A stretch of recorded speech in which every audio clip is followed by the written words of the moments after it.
Assalamualaikum warahmatullahi wabarakatuh. Alhamdulillah, alhamdulillahil wahidil qahar, al-azizil ghafar, muqawwir laili 'alan nahar, tafsiratan lidzawil qulubi wal i'tibar, wa tadhkiratan li ulil albabi wal absar. Asyhadu an la ilaha illallah wahdahu la syarikalah, rabbul khalaiqi wal bashar. Wa asyhadu anna Muhammadan abduhu wa rasuluh sayyidil anbiya'il abrar. Allahumma salli wa sallim ala sayyidina wa habibina wa maulana Muhammad wa ala alihi wa ashabihil akhyar. Allahumma inna nas'aluka ilman nafi'a wa na'udzubika min 'ilmin la yanfa'. Allahumma taqabbal minna siyamana wa qiyamana wa ruku'ana wa sujudana wa tilawatana wa takhasyu'ana wa tadarru'ana wa tammim taqsirana ya arhamar rahimin. Amma ba'du, para jamaah kaum muslimin muslimat, Bapak Ibu sekalian rahimakumullah. Alhamdulillah, kita selalu memperbarui rasa syukur kita kepada Allah Subhanahu wa taala atas limpahan nikmat dan karunia-Nya itu banyak kepada kita, sehingga kita diperkenankan untuk berada kembali di bulan Ramadan tahun ini. Mudah-mudahan kita mendapatkan Ramadan tahun ini jauh lebih baik, lebih maksimal, dan lebih berkualitas daripada Ramadan yang sebelumnya. Amin ya rabbal alamin. Di antara bentuk peningkatan kualitas di bulan Ramadan adalah dengan pembekalan ilmu pada kita semuanya. Kita terus belajar, tidak ada henti-hentinya ya.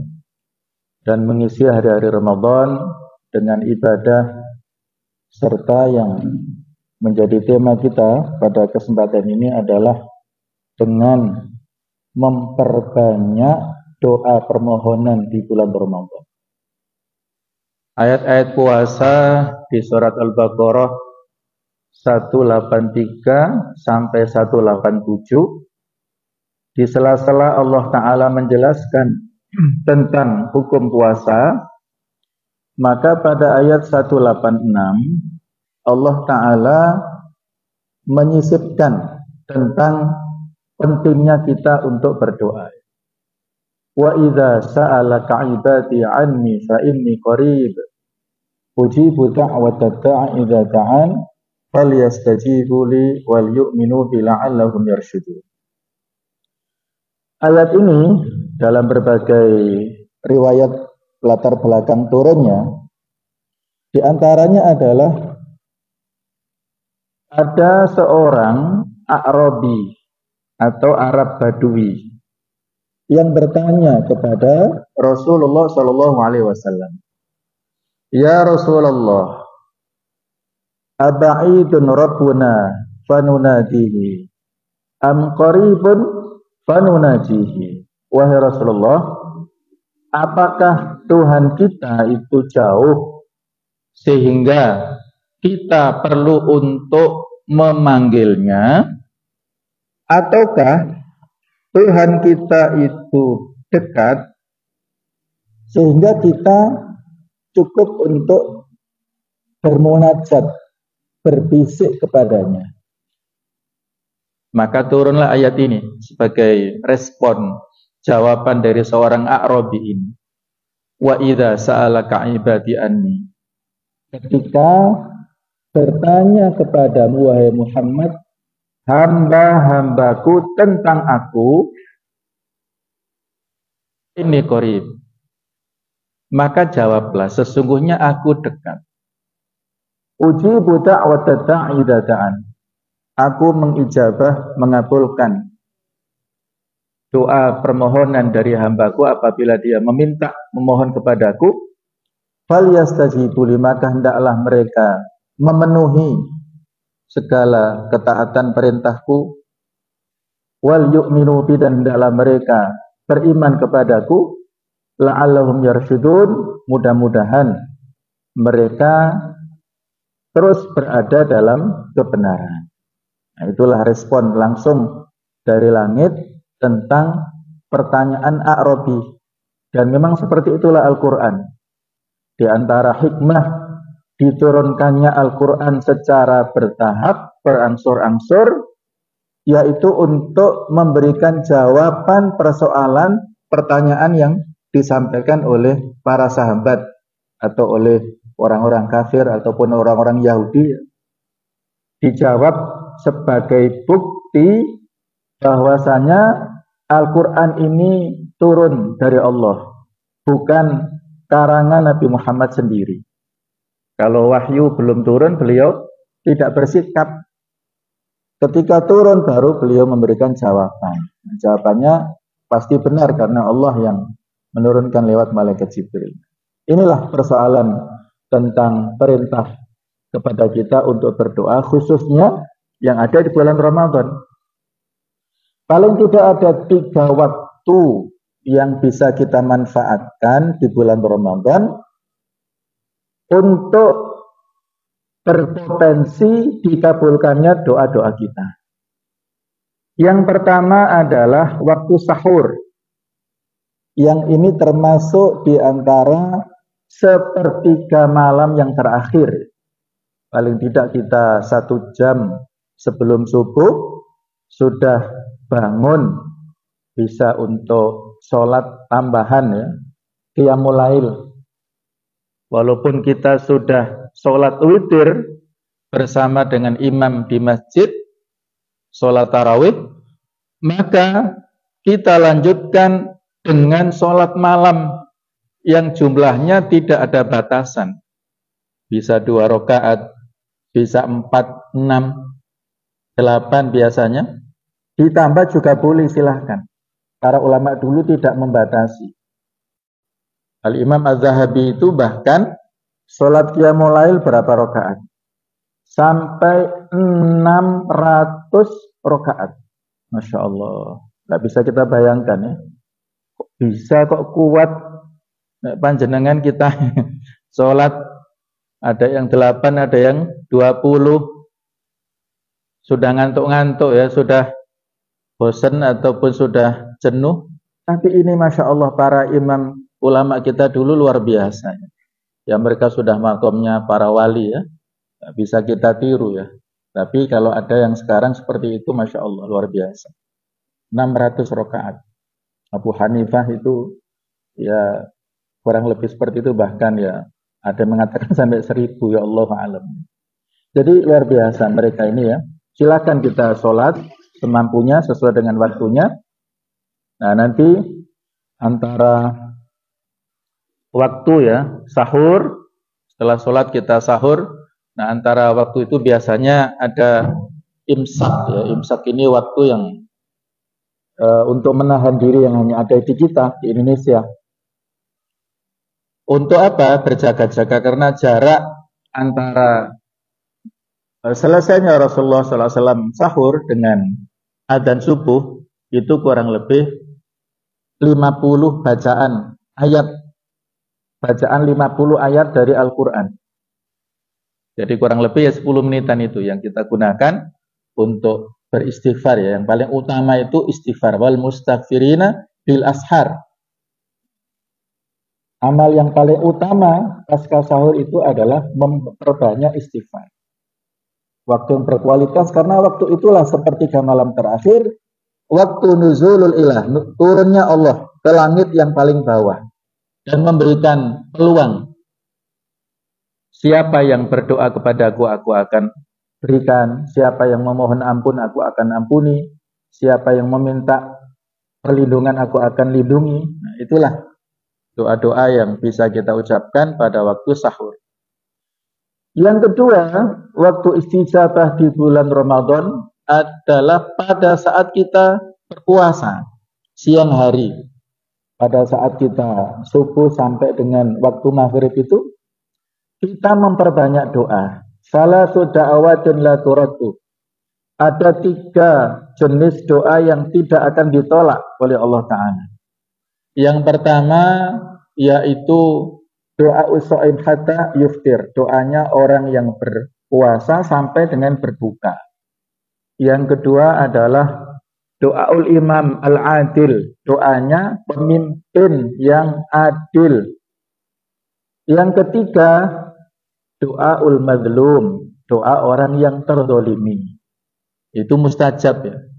Ketika Nabi mengutus Mu'ad bin Jabal untuk berdakwah ke Yaman pada awal-awal Islam itu, di antara pesan Nabi adalah wattaqi da'watal mazlum. Takutlah kamu kepada doa orang yang terzalimi. Fa innahu laisa bainahu wa bainallahi hijab, karena doa orang yang mazlum tidak ada hijab, tidak ada pemisah antara dia dengan Allah.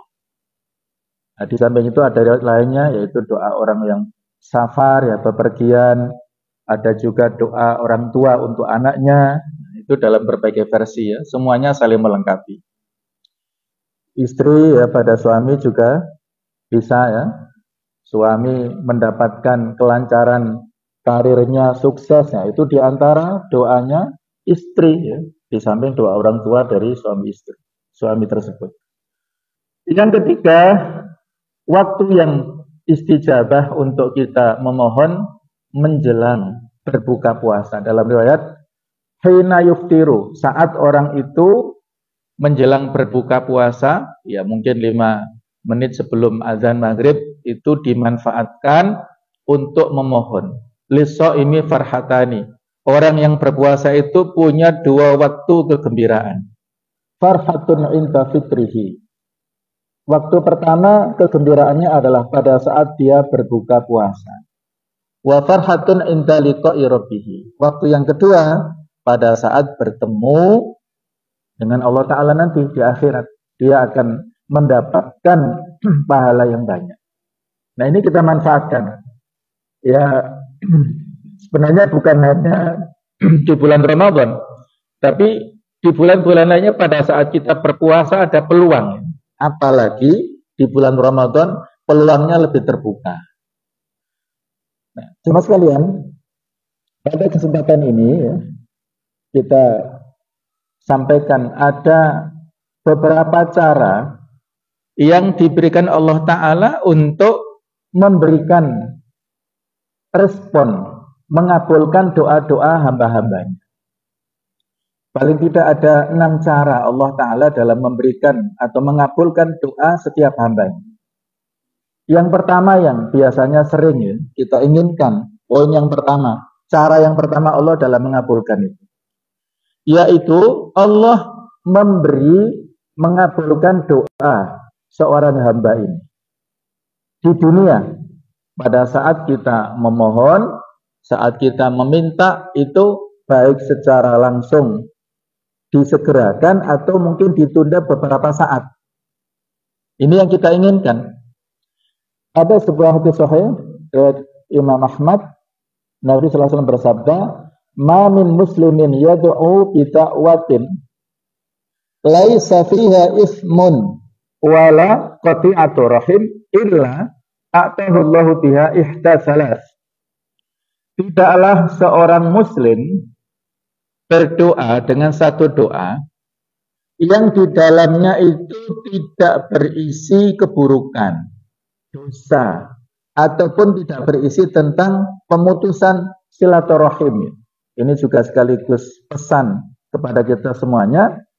Kalau kita memohon pada Allah, jangan berisi keburukan.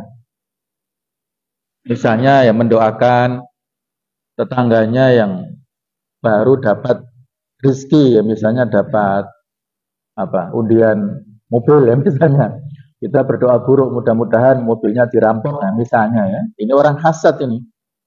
Nah itu doa keburukan, nggak boleh mendoakan keburukan kepada siapapun, ini tidak boleh. Jadi dihindari permohonan yang isinya ismun, yaitu dosa, keburukan. Wala qati'atur rahim, dan juga yang berisi pemutusan silaturahim. Kita diperintahkan untuk bersilaturahim dengan sesama keluarga besar, kemudian juga kepada sesama kaum muslimin. Tapi ini doanya minta diputuskan hubungan tersebut dan tidak boleh. Jadi selama menghindari dua hal ini, maka Allah Ta'ala memberikan kepadanya satu di antara tiga pengkabulan ataupun tiga respon. Yang pertama, imma an tu'ajjalahu da'watuhu. Boleh jadi doanya itu disegerakan langsung. Jadi langsung direspon oleh Allah Ta'ala. Yang kedua, wa imma an yattakhira lahu fil akhirah. Yang kedua adalah kemungkinannya bisa menjadi tabungan untuk dia, investasi untuk dia di akhirat. Tidak dikabulkan di dunia, tapi menjadi rekening nanti bisa diunduh di akhirat. Yang ketiga, wa imma an yasrifa anhu minassu' mithliha. Dan kemungkinan ketiga adalah dia dipalingkan dari keburukan yang seperti itu. Maka para sahabat menjawab, qalu idzan nukfir. Kalau seperti itu, ya Rasulullah, kita memperbanyak doa saja. Maka Rasulullah menjawab, qala Allahu aktsar. Allah lebih banyak. Silahkan. Semakin kalian memperbanyak doa, maka semakin banyak ijabah respon yang disampaikan Allah Ta'ala kepada kalian. Mungkin satu di antara tiga ini. Nah, poin yang relevan dengan yang kita sampaikan, poin pertama adalah dia disegerakan. Ya. Disegerakan ini maksudnya di dunia. Apakah disegerakan secara langsung? Ada sebagian sahabat yang doanya itu mustajab ya. Di antaranya Sa'ad bin Abi Waqqas. Doanya mustajab. Ketika ada seorang Yahudi waktu itu menghina-hina Rasulullah SAW, sudah diperingatkan, diam kamu ya, nggak usah ngomong, diam, tetapi tetap mokom. Akhirnya Sa'ad bin Abi Waqqas sholat 2 rakaat dan berdoa. Tidak menunggu lama, unta yang dinaiki oleh Yahudi ini ngamuk. Wah, ngamuk. Terus sampai apa? Mencelat ini tentang Yahudi. Jadi sampai mencelat dan sampai mati ya si Yahudi ini. Langsung seperti itu ya. Nah, ini satu contoh ada orang-orang yang punya karomah seperti itu ya. Doanya langsung tembus ke langit dan mustajab. Tidak menunggu lama. Hati-hati ya kita terhadap orang-orang seperti itu. Nah, ini poin bisa disegerakan pada waktu yang cepat atau juga bisa ditunda beberapa saat tapi tidak menunggu lama ya, maksudnya di dunia ya. Nah, jemaah sekalian, suatu saat ada seorang wanita yang datang kepada Nabi Musa saat itu ya. Jadi wanita ini memohon kepada Nabi Musa, wahai Nabi Musa, tolong berdoalah kepada Allah supaya memberikan anak kepadaku. Wanita ini sudah menikah lama, terus belum mendapatkan keturunan. Maka meminta kepada Nabi Musa supaya berdoa pada Allah. Kata Nabi Musa, baik, saya akan memohon kepada Allah. Maka berdoalah Nabi Musa kepada Allah. Allahumma rizqlaha waladan, ya Allah berikanlah kepada ibu itu anak. Maka Allah memberikan jawaban begini, ya Musa, inni qad katabtuha annaha akim. Saya telah menentukan di Lauhul Mahfuz, wanita ini mandul, tidak punya keturunan. Maka Nabi Musa mengatakan kepada wanita ini, Allah menjawab begini, kamu sudah ditakdirkan mandul. Maka menangislah wanita ini. Nangis. Akhirnya pulang. Nah, jamaah sekalian, 1 tahun berikutnya, wanita ini datang kembali kepada Nabi Musa sambil menggendong bayi. Nabi Musa heran. Anak siapa ini? Dijawab, ini anak saya. Loh, kok bisa? Bukankah Allah memberikan takdir kepadamu, kamu mandul, kok punya anak? Bukan anak angkat, tapi anak kandung. Kata wanita ini, iya, tapi saya terus berdoa, tidak putus asa, saya terus memohon pada Allah Ta'ala, akhirnya Allah memberikan anak kepada saya. Maka Nabi Musa bingung, akhirnya konsultasi lagi, bertanya kepada Allah Ta'ala, ya Allah, bukankah engkau yang mengatakan dia ditakdirkan mandul, tapi ternyata punya anak? Kata Allah, betul. Memang saya mentakdirkan dia mandul, tetapi apa? Dia terus memohon kepada Allah, kepadaku, ya. Fasabaqat rahmati ala ghadabi, maka rahmatku mendahului kemarahanku. Ini ya. Jadi rahmat Allah mendahului kemarahannya, mendahului apa yang ditakdirkannya. Karena Allah Ta'ala memberikan rahmat kepada si wanita ini, maka diberikan respon ijabah dari doa dia meminta keturunan. Nah, inilah makna daripada hadis Nabawi yang sahih riwayat Bukhari, la yarutul qadar illa doa. Tidak ada yang bisa merubah takdir kecuali doa.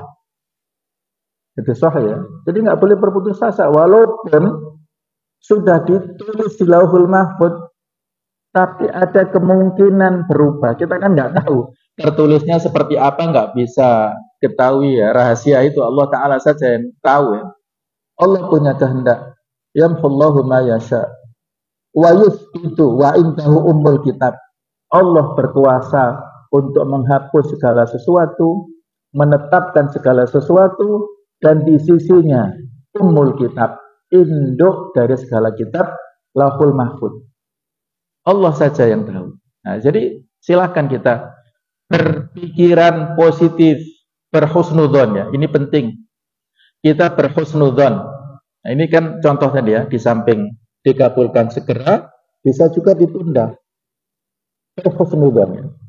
Ini kisah berikutnya yang terjadi pada Nabi Musa. Pentingnya kita berhusnudzon dan memiliki keyakinan, keimanan di antara al-asmaul husna, nama-nama Allah yang indah itu adalah al-hakim. Allah maha bijaksana, Allah maha adil. Tidak mungkin Allah mendolimi kepada siapapun di antara hamba-hambanya, khususnya kaum muslimin. Ibni haram tu zulma ala nafsi. Dalam hadis qudsi, aku mengharamkan kezaliman atas diriku. Wa ja'altuhu bainakum muharrama fala tadzalamu, dan aku jadikan kezaliman ini haram atas kalian sehingga janganlah saling mendolimi. Cerita pada Nabi Musa ini ya. Beliau melihat fakta, menyaksikan, dan sebagai seorang nabi ya ada sebagai manusia juga ada keraguan-keraguan ya, tapi nanti akhirnya terjawab. Jadi kisahnya ada seorang remaja yang kaya raya membawa satu bungkus yang berisi uang ya, 1000 dinar. Dia bawa, terus dia dalam perjalanan capek istirahat di bawah pohon. Nah, karena dia ada hajat tertentu, dia tinggalkan kantong yang berisi 1000 dinar ini untuk keperluannya. Tidak lama kemudian ada seorang pemuda lagi, remaja yang berjalan. Dia mau ngambil air, ada kantong juga karena pohonnya ini di samping sungai atau aliran sungai, aliran air. Maka sebelum dia mengambil air, dia heran. Ini ada kantong, dilihat, oh isinya uang. Dia merasa, oh ini rezeki Allah ya. Rizqun min haitsu la yahtasib, rezeki yang nggak disangka-sangka. Maka dia nggak jadi ngambil air, terus ngambil uang itu dibawa pulang. Beberapa saat berikutnya ada seorang kakek buta, dia haus, ada gemericik air, maka dia mampir di situ ya dengan meraba-raba untuk minum air. Terus setelah itu dia istirahat di bawah pohon. Tidak lama kemudian pemilik uang itu, si remaja ini datang mencari-cari, mana kantong saya ini. Ada. Yang ada hanya si kakek. Maka dia langsung timbul suudzonnya. Wah, berarti kakek ini yang mencuri. Ditanya, "Kek, mana uang saya?" "Loh, uang apa, Nak?" "Saya nggak tahu, saya buta, nggak bisa melihat apa-apa. Tadi saya naruh uang di sini kok nggak ada. Berarti panjenengan ini yang nyuri, nggak ada orang lain." Jadi kakek membantah, saking jengkelnya si anak ini, akhirnya kakek ini dibunuh untuk melampiaskan kemarahannya. Maka saat itu Nabi Musa bingung, "Ya Allah, mana keadilanmu ya Allah?" Anak itu yang pertama tadi mendapat rezeki 1000 dinar, pulang aman-aman saja. Tidak ada hukum pidananya. Kakek ini yang nggak bersalah apa-apa, mati. Mana keadilanmu ya Allah? Kata Allah, "Tenang wahai Musa. Tenang ya, tenang dulu. Saya jelaskan nanti." Bagaimana penjelasannya ya Allah? Nah, penjelasannya adalah bahwa si anak yang mengambil uang 1000 dinar itu, dulunya ibunya bekerja di rumah majikannya, si bapak anak ini. Bekerja bertahun-tahun nggak digaji. Yang kalau diakumulasi, itu kurang lebih dia harusnya mendapatkan gaji 1000 dinar. Jadi dengan keadilan Allah, dia mendapat hak ibunya, mendapat warisan dari gaji ibunya yang terakumulasi, didapatkan itu lewat ini. Adapun kakek ini, kenapa dia terbunuh? Ternyata dulu kakek ini yang membunuh si ayah daripada pemilik 1000 dinar tadi. Ayahnya mungkin ada masalah apa ya, sehingga emosi sehingga dibunuh. Maka Allah Ta'ala mengkisos kejahatan daripada kakek ini lewat tangan anaknya, yang dia juga nggak tahu. Masya Allah, luar biasa ya. Itulah Allah Ta'ala itu hakim ya. Alaihissallahu biahkamil hakimin. Bukankah Allah itu zat yang maha adil, yang sangat bijaksana di antara seluruh hakim yang ada di dunia ini. Allah adalah ahkamul hakimin. Nah, itulah ya. Maka kita harus berhusnudzon, berbaik sangka ya dalam memohon berdoa, ya Allah, pasti dikabulkan. Apakah di dunia ini ataukah nanti ya. Kalau di dunia ini segera ataukah ditunda ya. Sama sekalian, ada tempat yang mustajab kita untuk memohon berdoa di dunia ini, yaitu multazam ya. Mudah-mudahan kita semuanya diberikan kesempatan untuk berdoa di multazam. Kenapa disebut multazam? Karena itu adalah makanul iltizam, tempat kita menempelkan badan kita saat berdoa. Antara Hajar Aswad dan pintu Ka'bah itu multazam.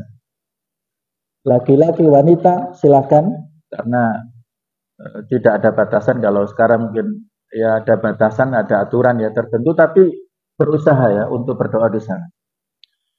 Ini kisah nyata ya, fakta.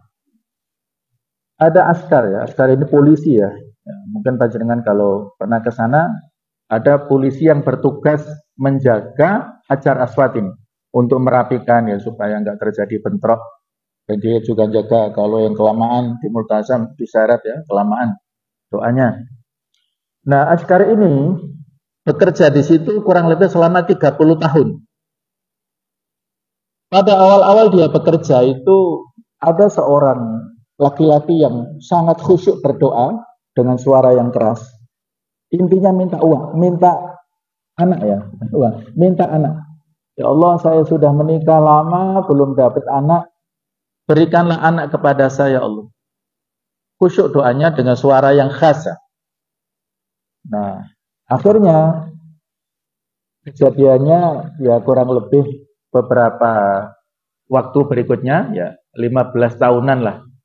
Dia itu datang lagi. Dan orang ini masih, si askar ini masih ingat, wah ini khas suara dulu orang ini.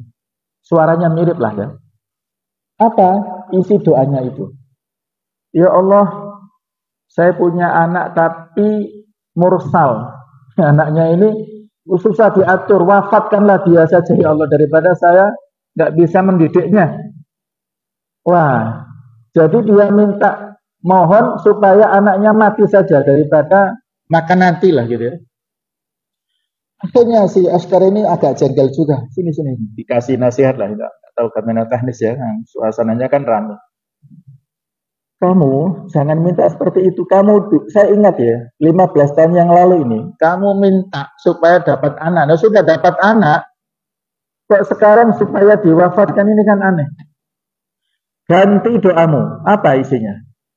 Ya Allah, solehkanlah anak saya. Berikanlah petunjuk kepadanya. Oh gitu ya. Maka dia kembali menempelkan badannya dan meminta, ya Allah, jadikanlah anak saya anak yang soleh, anak yang rajin ibadah, yang rajin sholat, macam-macam. Dia meminta. Nah, kemudian teman sekalian, beberapa waktu berikutnya, beberapa tahun, dia kembali ke Mekah untuk melaksanakan umroh, mencari-cari ya. Karena polisi ini yang memberikan dakwah dulu. Dia cari-cari untuk mengucapkan terima kasih. Nggak ketemu saat dia berada di Multazam, hanya dicari dan ketemu. Nah, saat ketemu itulah dia menyampaikan terima kasih telah memberikan nasihat kepada saya beberapa tahun lalu. Bagaimana kisahnya? Kisahnya adalah anak yang didoakan itu alhamdulillah sekarang sudah baik. Terus si anaknya juga ikut mendampingi ayahnya saat umrah itu. Gimana nak waktu itu? Saya nggak tahu ya. Jadi diceritakan oleh si anak ini. Tiba-tiba saja pada saat ayah saya umroh, saat begini begitu ya, saya mendapat bisikan ilham ya dari Allah Ta'ala untuk ke masjid. Jadi rupanya sama sekalian, pada saat si orang tua ini menempelkan badannya di multazam itu berdoa, langsung saat itu Allah Ta'ala memberikan ilham pada saat yang sama di tempat yang berbeda ya. Allah mengabulkan doa orang ini sehingga anaknya dengan kesadaran pergi ke masjid yang barangkali di situ ada ceramah atau ada dialog atau ketemu siapa sehingga dia mendapat hidayah menjadi titik balik si anak ini bertobat dari segala kesalahannya dan menjadi anak yang soleh. Nah, luar biasa itulah cerita ya bagaimana mustajabnya kita ya berdoa di multazam ini. Berdoanya ya dengan khusyuk. Ya dengan yakin Allah Ta'ala memberikan, mengabulkan. Nah, ini contoh poin yang pertama, bahwasanya ini yang banyak kita inginkan, dikabulkan doa itu. Yang kedua, kalau tidak pada poin yang pertama dikabulkan segera, maka kemungkinan yang kedua Allah Ta'ala mengganti doa itu dengan yang lebih baik. Jadi belum terkabulkan saat itu, tapi saat yang lain agak ditunda sedikit lah beberapa waktu, tapi diganti yang lebih baik, tidak langsung dia minta sesuatu langsung enggak, tapi tunggu dulu sebentar, nanti diganti yang lebih baik. Nah, cerita ini sebagai bukti penjelasan untuk poin yang kedua ya. Itu cerita Abu Salamah, seorang sahabat mulia Rasulullah. Suatu saat pulang dari majelis taklim Rasulullah dan memanggil istrinya, wah istriku sini. Saya tadi ikut pengajian Rasulullah di Masjid Nabawi, mengajarkan satu doa kepada saya. Saya punya tanggung jawab, punya amanah untuk mengajarkan kepadamu. Ini pada zaman dulu begitu ya. Mereka mensikapi ilmu itu sebagai amanah. Jadi kita ini belajar, mendapat ilmu, informasi amanah. Untuk apa? Disampaikan ke orang lain. Bukan hanya untuk dikonsumsi dirinya sendiri. Disampaikan keluarganya ya. Ummu Salamah diajari doa oleh suaminya sampai hafal, doanya mudah. Ketika kita mendapat musibah, maka mengatakan kalimatul istirja, innalillahi wa inna ilaihi raji'un. Itu doanya. Tambah apa? Ini tambahannya ya.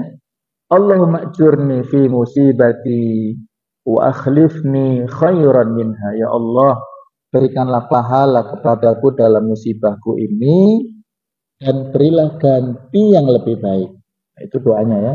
Kita mendapat musibah apapun, kita berdoa seperti ini. Allahumma ajurni fi musibati, ya Allah berikanlah pahala kepadaku.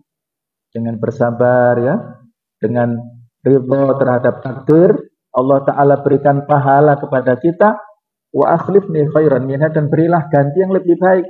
Kita kehilangan uang berapapun di dompet, diganti dompet yang lebih bagus dengan uang lebih banyak, dengan serupa berupa uang atau mungkin dari rezeki yang lain. Kita kehilangan HP misalnya, ridho, sudah usaha, ternyata belum ketemu. Ya Allah, kita berdoa seperti ini, insya Allah akan diganti yang lebih baik. Yakin ya. Maka pada saat itu jemaah sekalian, Allah Ta'ala mentakdirkan beberapa saat berikutnya Abu Salamah meninggal dunia. Saat itu kesedihan melanda kepada istrinya, itu Ummu Salamah. Ya Allah, ini suami yang saya cintai meninggal dunia. Maka dia banyak berdoa, inna lillahi wa inna ilaihi raji'un, Allahumma ajurni fi musibati wa akhlif khairan minha. Terus dengan yakin. Akhirnya jemaah sekalian, tidak menunggu lama. Setelah masa iddahnya Ummu Salamah ini selesai, iddah ya, masa penantian seorang wanita yang ditinggal wafat oleh suaminya, yaitu 4 bulan 10 hari ya.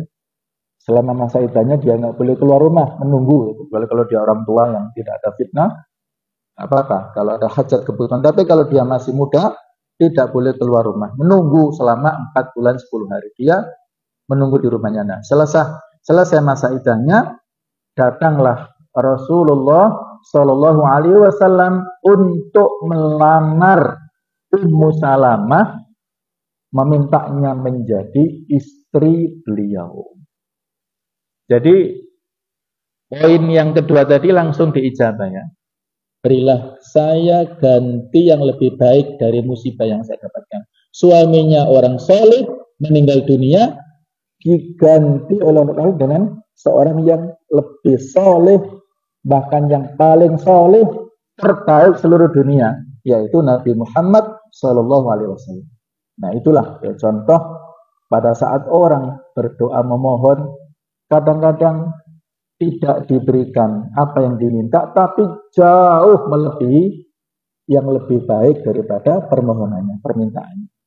Maka silahkan kita berdoa sebanyak-banyaknya. Yang ketiga, cara Allah Ta'ala dalam mengijabah doa-doa kita. Allah jauhkan, tolak bencana. Sebagaimana hadis yang saya bacakan ya. Wa imma an yasrifa anhu minasu, Allah memalingkan, menjauhkan seseorang ini dari bencana yang serupa. Dijauhkan dari, dia tidak mendapatkan ya bencana tersebut, jadi dari musibah. Nah, jemaah sekalian, sekali lagi ini pentingnya kita untuk berdoa memohon kepada Allah Ta'ala, dan kadang-kadang permintaan ini kan untuk dimudahkan. Itu ada sodakoh ya, sodakoh tutup su'ul bala. Sodakoh ini bisa menolak bencana. Ada kisah nyata seorang laki-laki dan istrinya bersama dengan anaknya, ini keluarga muda. Anaknya sakit ya, dia tinggal di pedesaan. Terus karena berobat ke dokter spesialis, sehingga dia perlu bawa kendaraan, bawa supir juga dari tempat yang jauh ke kota untuk menemui dokter ini. Setelah selesai kebutuhannya, pulanglah dia. Jaraknya cukup jauh antara kota dengan desa ini. Saat itu kondisinya gelap, sudah malam, hujan deras.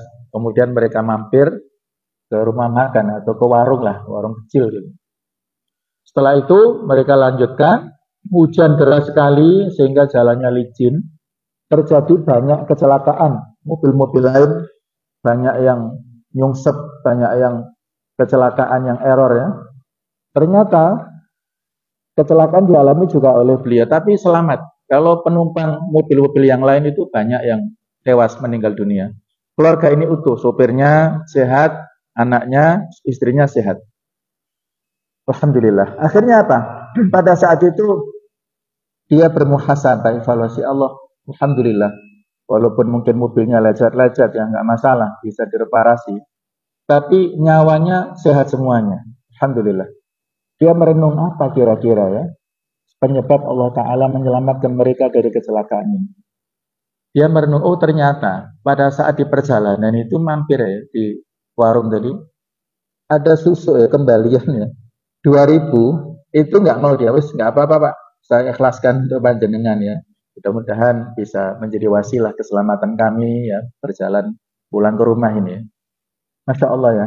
Jadi dia renungkan ya, mundur ke belakang tadi, oh bisa jadi Allah Ta'ala menyelamatkan mereka ini satu keluarga dari kecelakaan yang sangat berbahaya tadi, sehingga sehat semuanya.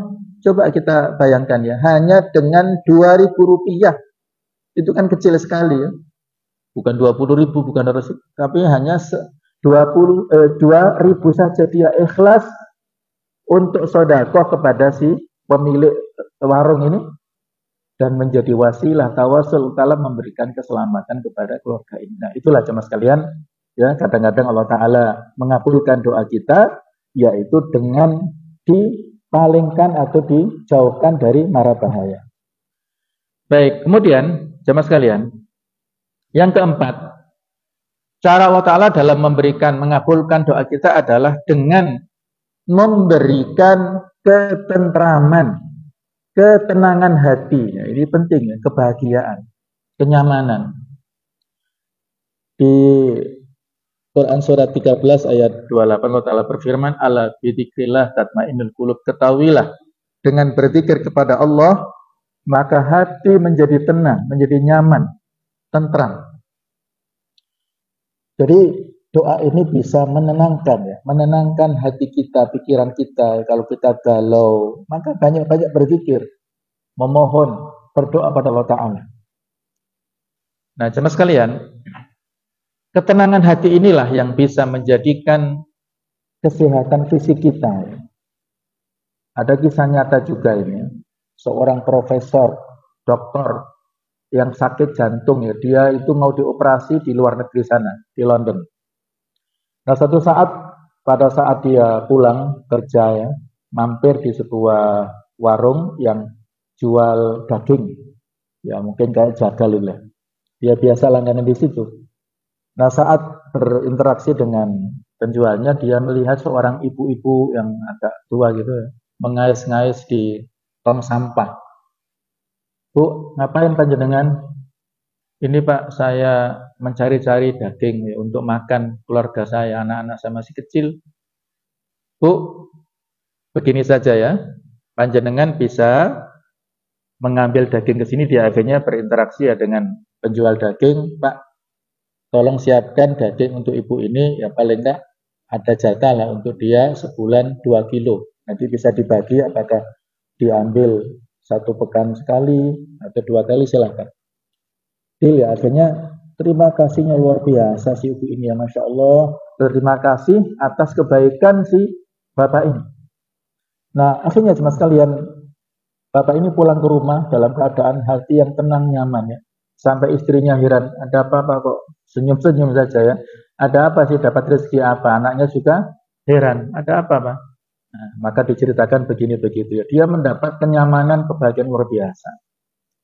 Nah, akhirnya saat itu karena waktu operasi sudah ditentukan, maka dia nggak bisa mundur, nggak bisa menolak. Sudah, akhirnya dia bertolak untuk berobat ke luar negeri sana. Jantungnya itu sebelum dioperasi diperiksa. Dokternya heran, Prof, Anda ini pakai obat apa? Loh, kenapa memang? Hasilnya ketika diperiksa itu jantungnya normal. Yang harusnya dioperasi pada waktu itu ya akhirnya nggak jadi ya, karena sudah normal semuanya. Sehingga dia di sana hanya berlibur, ya hanya berjalan-jalan dan tidak jadi operasi dan sehat walafiat sampai pulang ke Indonesia. Masya Allah. Itulah fadilah kita pada saat kita memberikan sedekah, ada kenyamanan dalam diri kita, dan dengan kenyamanan batin hati kita itulah Allah Ta'ala memberikan kesehatan fisik kita itu. Jadi keselamatan, kalau orang Yunani mengatakan mensana en corpore sano ya, dalam badan yang sehat ada jiwa, kebalikannya. Dalam jiwa yang sehat Oh, enggak, kebalik. Dalam badan yang sehat ada jiwa yang kuat atau jiwa yang sehat atau dibalik. Itu harusnya kebalik ya. Saya ingat kebalik ya. Harusnya dibalik, dalam jiwa yang sehat ada badan yang kuat.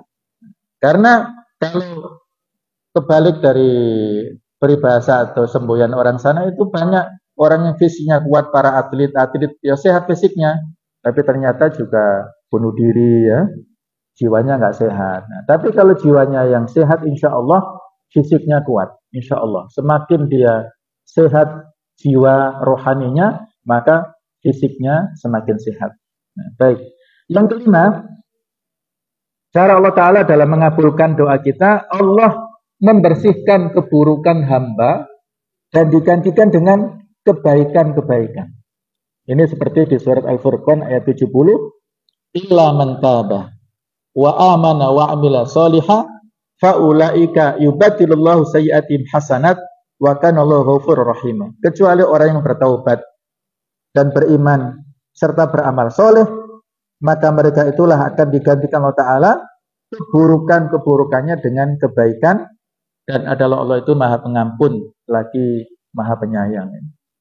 Jadi akan diganti, akan dibersihkan keburukan-keburukan itu, digantikan dengan segala macam kebaikan. Yang keenam, terakhir, Allah menunda jadi, menunda hingga hari akhirat nanti pada yaumul hisab. Jadi dijadikan investasi untuk rekening di akhirat. Dan saya kira yang poin ke-6 ini yang paling menarik menurut saya ya, daripada 5 poin yang sebelumnya.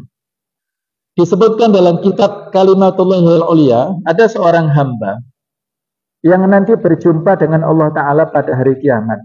Dan Allah berfirman kepada hamba ini, sungguh aku memiliki hutang kepadamu. Maka hamba ini heran, ya Allah, Engkau adalah Tuhan semesta alam. Mana mungkin Engkau berhutang kepadaku ya Allah. Maka kata Allah, dahulu Engkau berdoa kepadaku dan belum aku ijabah. Maka sekarang aku bayar hutang kepadamu dan masuklah ke surga. Subhanallah ya. Jadi ini menurut saya yang paling menarik ini ya. Kita sudah banyak berdoa ya.